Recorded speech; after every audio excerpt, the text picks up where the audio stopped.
Olá pessoal, tudo bem? Então, vamos ver essa questão. Para melhorar a mobilidade urbana da rede metroviária, é necessário minimizar o tempo entre estações. Para isso, a administração do metrô de uma grande cidade adotou o seguinte procedimento entre duas estações.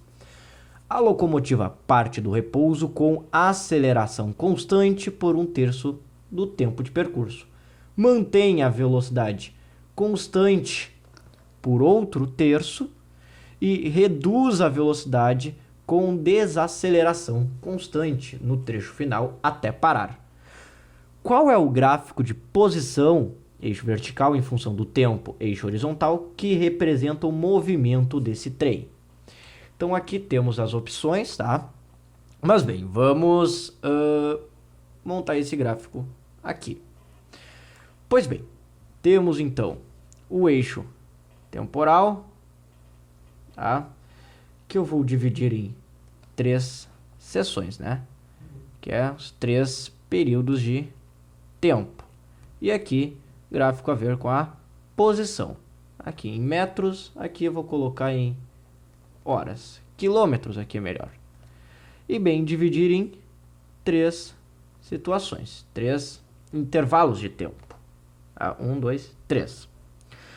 Pois bem, pessoal, quando temos um gráfico posição por tempo e um movimento acelerado, com aceleração maior do que 0, temos um seguinte comportamento. À medida que eu vou tendo intervalos de tempos iguais, eu vou ter variações de distâncias que são cada vez maiores. Afinal, o corpo está acelerando, então eles estão ficando cada vez mais rápido, ou seja, tendo cada vez mais distância percorrida, né? Então, pensando em pontos, teríamos alguma coisa mais ou menos assim. Pontos que vão cada vez mais distantes um dos outros, né? De forma que eu não consigo, do ponto de origem, produzir uma linha reta que pegue em todos os pontos. Não, mas eu consigo fazer uma trajetória do tipo parabólica, ou seja, uma trajetória meio curva aqui para o desenho do gráfico. Então, no primeiro 1/3 de tempo, como ele está acelerado, ele vai ter mais ou menos esse comportamento, tá?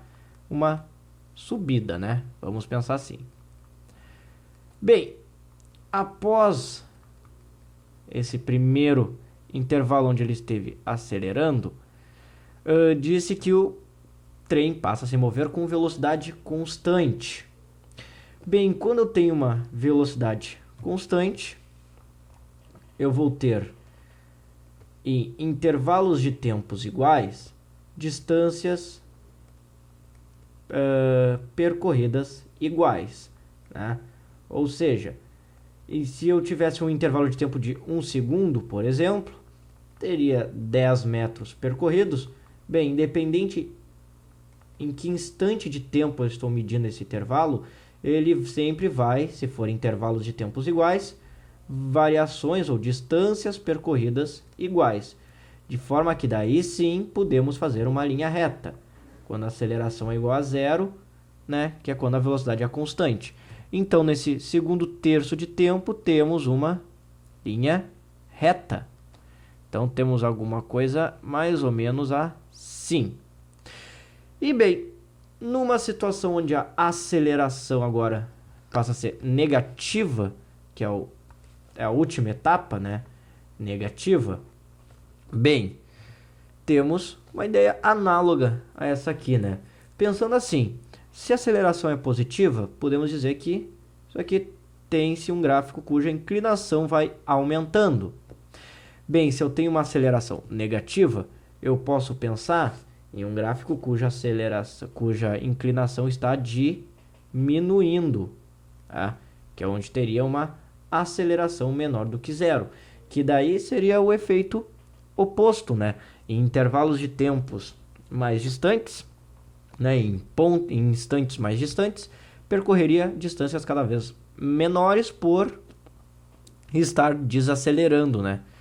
Então, ao invés de ter uma linha inclinada para cima, teria uma linha inclinada para baixo até atingir, né?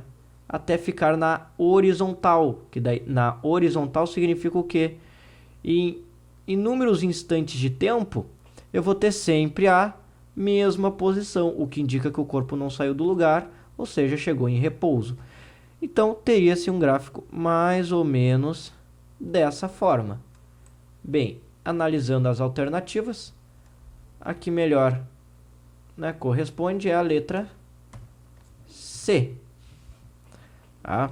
Ó, veja, aceleração aumenta, né, velocidade aumenta, constante, depois diminui até chegar em repouso.